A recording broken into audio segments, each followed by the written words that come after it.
ప్రభుత్వం వెలువడిలో ఎన్నడూ లేని విధంగా తిరుపతి పవిత్రత మంటగలిసిపోతుందని టీటీడీ మాజీ చైర్మన్ వైఎస్ఆర్సీపీ అధికార ప్రతినిధి భూమన కరుణాకర్ రెడ్డి ఆవేదన వ్యక్తం చేశారు. తిరుచనీరు సమీపంలో పబ్ను తలపించేలా నిర్వహించిన ఈవెంట్ చర్చనీయాంశమైన వేళ భూమన మీడియాతో మాట్లాడారు. మద్యంతో పాటు మాదక ద్రవ్యాలు వినియోగించారనే వార్తలు కలిచివేస్తున్నాయని అన్నారు.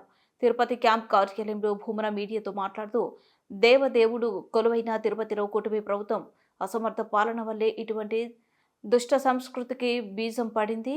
అధికార పార్టీ అండతోనే పబ్ తరహా ఈవెంట్ జరిగింది. గొప్ప ఆధ్యాత్మిక చరిత్ర ఉన్న తిరుమల తిరుపతిలో పబ్ తరహా ఈవెంట్ నిర్వహణ వెనుక అధికార పార్టీ అండదండలు ఉండటం ఆందోళనకరం. సనాతన ధర్మంను కాపాడేందుకు అవతరించిన పీఠాధిపతి పవన్ కళ్యాణ్ ఈ ఘటనపై స్పందించాలి. డిప్యూటీ సీఎం హోదాలో తిరుపతిలో ధర్మానికి జరుగుతున్న విఘాతంపై ఆయన తన దండనను బయటకు తీసి కార్యకర్తలపై చర్యలు తీసుకుంటానని ఆశిస్తున్నామని భూమన అన్నారు. కార్యక్రమం ఉద్యమ రూపంలో చేస్తున్నారు. ఇది ఏమాత్రం కూడా సరైనటువంటి చర్య కాదు.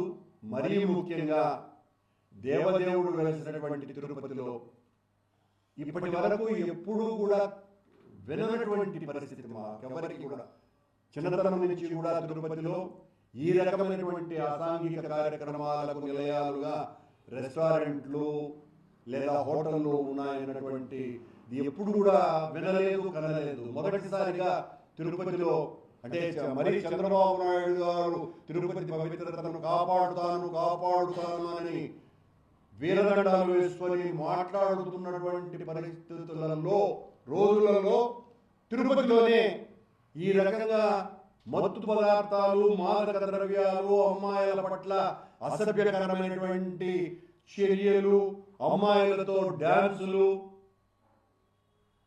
ఈ డీజే సౌండ్లు ఇవన్నీ కూడా తీవ్ర కలతలకు గురి చేస్తున్నాయి. ఆక్షేపించవలసినటువంటి అవసరం ఉన్నది. తిరుపతిలో ఉన్నటువంటి ప్రజలందరూ కూడా పెద్ద ఎత్తున దీని మీద ఆలోచించాలి. తిరుపతిలో ఒక దుష్ట సంస్కృతికి బీజాలు పడినాయి. ఈ బీజాలను వెంటనే మనం పెకలించి వేయాలా. పోలీసు అధికారులు, ముఖ్యంగా ఎస్పీ గారు, అలాగే ఎక్సైజ్ అధికారులు వీళ్ళందరూ కూడా అప్రమత్తంగా ఉండాలి. ఇలాంటి వార్త వచ్చిన తర్వాత స్పందించడం కాదు, ఇలాంటి ఏదైనా అసాంఘిక చట్ట వ్యతిరేక చర్యలు చేస్తున్నటువంటి వాళ్ళ మీద నిఘాను పెంచవలసినటువంటి అవసరం ఉన్నది. ఈ రోజున బ్రాందీ షాపులు విచ్చలవిడిగా తెలుస్తున్నారు అన్నటువంటి విషయం ప్రతి ఎక్సైజ్ అధికారికి తెలుసును. ప్రతి ఎక్సైజ్ అధికారి కనుసన్నలలోనే తిరుపతిలో 7 గంటలకే ఉదయం బ్రాందీ షాపులు తెరుస్తున్నారు. 12 గంటలకు రాత్రులు మూస్తున్నారు. ప్రతి బ్రాందీ షాపుకు ఆనుకొని ఒక బారు వెలసింది. ఆశ్చర్యంగా తిరుపతిలో నూతన సంవత్సర వేడుకలు కూడా బహిరంగంగా జరపడం ఆపేశారు. తిరుపతిలో మేము మా ప్రభుత్వం ఉన్నప్పుడు వద్దు, ఇలాంటి కల్చర్ మనం అనుమతించకూడదు, అర్ధరాత్రులు ఈ రకంగా పిల్లలందరూ కూడా కలిసి వేడుకల పేరుతో